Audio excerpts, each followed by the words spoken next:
Good morning students. Welcome to the class of business studies students. Today we are starting our second chapter, forms of business organization. Okay, and as you know very well that our revision has started in business studies. So today revision topic is classification of business enterprise. Students, आपको बहुत अच्छे से ये चीज पता चल रही है कि what is business. Business means sale and purchase of goods and services, ठीक है, on regular basis for earning profit and it is the part of economic activity.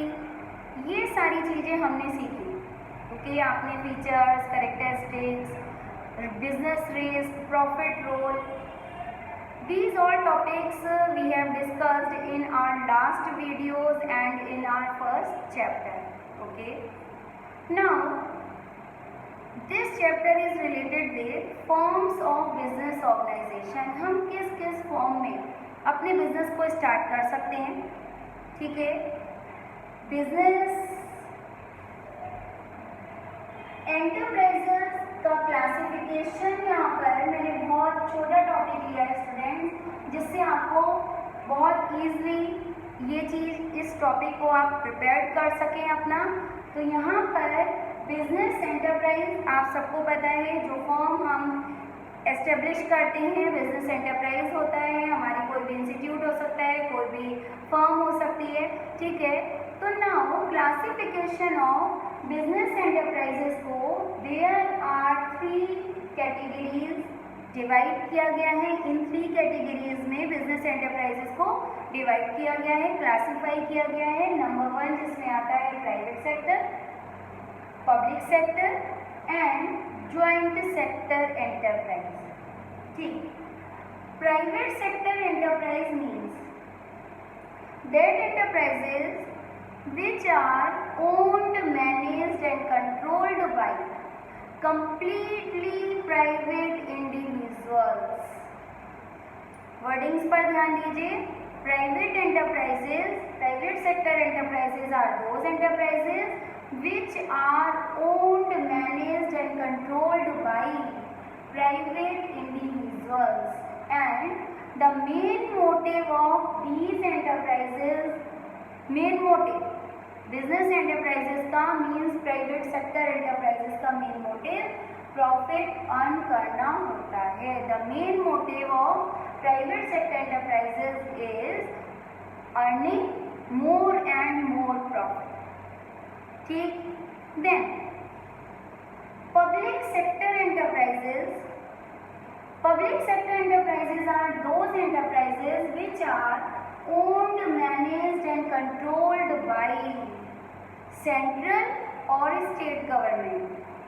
Completely ownership government की, कंट्रोल गवर्नमेंट का, और उसको manage करने का काम भी गवर्नमेंट का होता है. ठीक है, एंड लास्ट सेक्टर आता है हमारा ज्वाइंट सेक्टर. जैसा कि इसके नाम से भी आपको लग रहा है कि ज्वाइंट है. ठीक है, joint sector enterprises jointly mixed है private sector and public sector का. अब इस तरीके से joint sector enterprises are those enterprises which are jointly owned, managed and controlled by private and public sector. अब jointly में कैसे आप बताएंगे?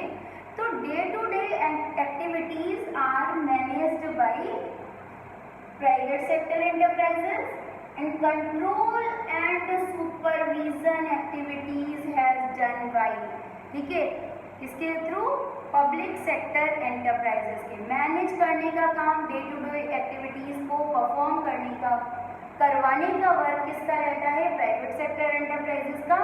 और जो कंट्रोल करते हैं मेनली ओनरशिप होती है, और उसमें आप सुपरवाइज करने का काम भी कर सकते हैं. दैन सुपरवाइज करने का जो मेन वर्क होता है that is done by the public sector enterprises. तो इस तरीके से students classification of business enterprise आपने सीखा. कौन कौन सी फॉर्म्स में बिजनेस को अपना स्टार्ट कर सकते हैं, तो सेकेंड चैप्टर मेनली रिलेटेड किससे है, प्राइवेट सेक्टर एंटरप्राइजेस। आपसे अगर पूछा जाए कि प्राइवेट सेक्टर एंटरप्राइजेस में कौन कौन सी फॉर्म्स आती हैं, तो there are 5 types of forms involved in private sector enterprises. Okay, there are 5 types of forms and this is related with our chapter number 2 forms of business organization। तो हम private sector enterprises के बारे में इस chapter में discuss करेंगे, जिसमें आपने पढ़ रखा है sole proprietorship,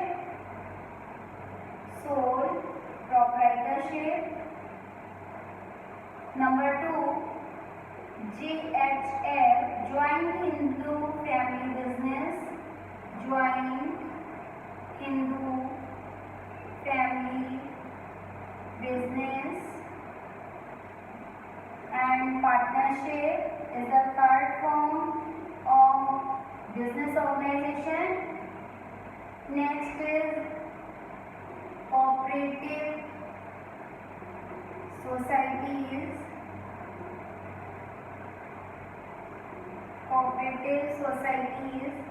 and joint company, joint stock company. So in this way, there are students 5 forms of business organization, and these all 5 forms of business organizations involved in private sector enterprises। Public और joint sector enterprises से related हमारा third chapter आता है। Okay, तो आज हम इस video में एक जनरल इंट्रोडक्शन इन 5 फॉर्म्स के बारे में स्टार्ट करेंगे। सो नंबर 1 आपको जैसा कि फॉर्म दिखाई दे रही है, sole proprietorship. Okay, sole means one and proprietor means owner. ऐसा business that is owned, managed and controlled by a single person, okay, that is called sole proprietorship, जिसका एक सिंगल ओनर ही अपॉइंट होता है। Single owner की बहुत सारी responsibilities होती हैं, वो अकेले प्रॉफिट भी शेयर करता है, एंजॉय करता है, ठीक है, शेयर तो वो किसी के साथ करता नहीं, तो प्रॉफिट भी एंजॉय करता है और लॉस को भी अकेले ही बियर करना पड़ता है उसको, कि कैपिटल अरेंजमेंट उसको अकेले देखना होता है, मैनेज भी उस बिजनेस को अकेले करता है, because there is only single owner in sole proprietorship. Okay, तो ये तो मीनिंग हो गया हमारा सोल प्रोप्राइटरशिप का। देन सेकेंड हम स्टार्ट करते हैं meaning of JHF, joint Hindu family business, joint Hindu family business. That is, in this type of business there is no sharing in the joint Hindu family। किसी भी Hindu family में जहाँ पे partnership ना हुई हो, जहाँ पे शेयरिंग ना हुई हो, ठीक है, तो वहाँ पर एक सीनियर मेल मेंबर, ठीक है, and one existence of an ancestral property. क्या चीज, जहाँ पर सीनियर मेल मेंबर का होना जरूरी होता है, दैट आर नोन एज कर्ता, जिसको हम कर्ता कहते हैं, और one ancestral properties existences must. तो वो स्टार्ट कर सकते हैं अपना joint Hindu family business, but वहाँ पर क्या नहीं हुआ, वो शेयरिंग नहीं हुई हो, ठीक है, वहाँ पे एक एंसेस्ट्रल प्रॉपर्टी, मतलब हमारे पूर्वजों का कोई ना कोई एक पुरानी प्रॉपर्टी हमारे पास होनी चाहिए, हवेली टाइप की होनी चाहिए, कोई बिजनेस बहुत पुराना होना चाहिए, बट इस तरीके से, और वहाँ पर ओनरशिप भी और लाइबिलिटीज भी किसका फुली कंट्रोल रहता है, उसी सीनियर मेल मेंबर का रहता है, ठीक है, वो ओवरऑल बिजनेस को कंट्रोल करके रखता है। मैनेजमेंट भी उसी का चलता है, ओवरऑल कंट्रोल करके रखता है, ठीक है। और उसके जो साथ के और भी अदर मेल मेंबर्स होते हैं उन्हें को पार्टनर्स की नाम से जाना जाता है, को पार्टनर्स, ठीक है। बट मेल मेंबर्स की इम्पोर्टेंस यहाँ पर ज़्यादा रहती है ज्वाइंट हिंदू फैमिली बिजनेस में। देन थर्ड फॉर्म स्टूडेंट्स आती है हमारे पास, जैसा कि आपको दिखाई दे रहा है, पार्टनरशिप। पार्टनरशिप पार्टनरशिप का क्रिएशन कैसे हुआ? जब हम सोल प्रोप्राइटरशिप स्टार्ट करेंगे रिवीजन, तो स्टूडेंट्स यहाँ पर कुछ आपको डीमेरिट्स भी दिखाई देंगे, जस्ट लाइक फाइनेंशियल रिसोर्सेज की शॉर्टेज है, मैनेजमेंट नहीं हो पा रहा क्योंकि single person are not capable to control और manage every type of activity, क्योंकि single person students in all types of fields में एक्सपर्ट नहीं हो सकता। That's Y some just like उसके अंदर मैनेजरियल स्किल नहीं है, फाइनेंस की शॉर्टेज चल रही है, ठीक है। तो दीज टाइप्स ऑफ लिमिटेशंस को ओवरकम करने के लिए, ठीक है, पार्टनरशिप अपने एग्जिस्टेंस में आती है, जहाँ पर 2 और मोर मेंबर्स मिलकर किसी सिंगल बिजनेस में इंगेज हो जाते हैं, स्टार्ट करते हैं, that are known as partnership. And students, अब हम आ जाते हैं अपनी कोऑपरेटिव सोसाइटी। कोऑपरेटिव सोसाइटी, जैसा कि कोऑपरेटिव वर्ड इसका है रिलेटेड ऐसे, ठीक है, कोऑपरेशन करते हुए चलते हैं, जहाँ पर मिनिमम 7 मेंबर्स मिलकर आपकी कोऑपरेटिव सोसाइटी स्टार्ट कर सकते हैं। ये सिर्फ अपने ही मेंबर्स से रिलेटेड बनाई जाती है, इसका रजिस्ट्रेशन बट मस्ट होता है।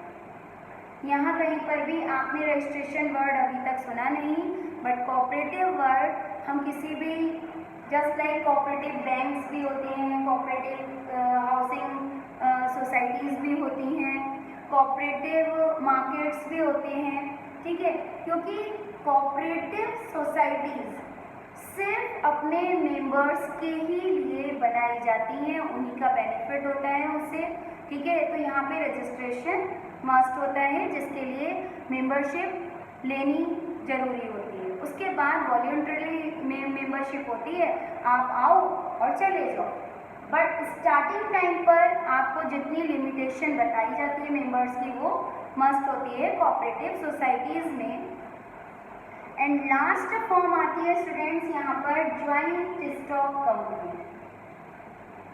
एक स्टूडेंट्स कंपनी और एक पार्टनरशिप आपके लिए बहुत इम्पॉर्टेंट है, क्योंकि इन 12th क्लास आपको इन्हीं दोनों फॉर्म से रिलेटेड अकाउंट्स में भी काफ़ी सारे टॉपिक्स क्या कहने जा रही हूँ मैं आपको, एक सेपरेट बुक्स भी दोनों ही टॉपिक से रिलेटेड आपको बुक दिखाई देगी अकाउंट्स में, ठीक है। तो ज्वाइंट स्टॉक कंपनी में भी क्या होता है, एक से ज़्यादा ही मेंबर्स इंगेज्ड होते हैं, क्योंकि यहाँ पर पब्लिक और प्राइवेट कंपनी के बारे में आप पढ़ोगे। प्राइवेट और पब्लिक कंपनी की मेंबरशिप में थोड़ा सा डिफरेंस होता है, जहाँ पर सेपरेट लीगल एग्जिस्टेंस रहता है, ठीक है, और आर्टिफिशियल पर्सन कहलाती है आपकी कंपनी। तो these types, but company word भी आफ्टर रजिस्ट्रेशन ही मस्ट माना जाता है, उससे पहले आप अपनी फर्म के नाम के आगे नाम के बाद में कंपनी वर्ड ऐड नहीं कर सकते। जस्ट लाइक कोऑपरेटिव सोसाइटी में भी रजिस्ट्रेशन मस्ट है, हम किसी भी सोसाइटी के नाम से पहले कोऑपरेटिव वर्ड या किसी बैंक से पहले कोऑपरेटिव वर्ड ऐड नहीं कर सकते अगर आपने उसका रजिस्ट्रेशन नहीं कराया है। जस्ट लाइक कोऑपरेटिव सोसाइटी की ही तरह ज्वाइंट स्टॉक कंपनी है, जिसका रजिस्ट्रेशन मस्ट होता है करवाना। तो अब हम अपनी नेक्स्ट वीडियो में स्टूडेंट्स इन्हीं टॉपिक्स को लेकर आएंगे, और आई होप आपको ये टॉपिक अच्छे से समझ में आया होगा। मेरा टारगेट आज का क्या था कि मुझे आपको बिजनेस एंटरप्राइज के क्लासिफिकेशन के बारे में बताना था, और बहुत अच्छे से आपको ये चीज़ समझ में भी आ जानी चाहिए कि classification of business enterprise 3 type का होगा, प्राइवेट, पब्लिक और जॉइंट स्टॉक कंपनी याद रखिएगा। और forms of business organisation private sector enterprise से रिलेटेड है। प्राइवेट सेक्टर एंटरप्राइजेस के 5 फॉर्म्स हैं। जैसा कि आपने कोऑपरेटिव सोसाइटी नहीं कर रखा है, बट जनरल इंट्रोडक्शन के लिए आपको बताना इसका मीनिंग जरूरी था। Okay students, thank you.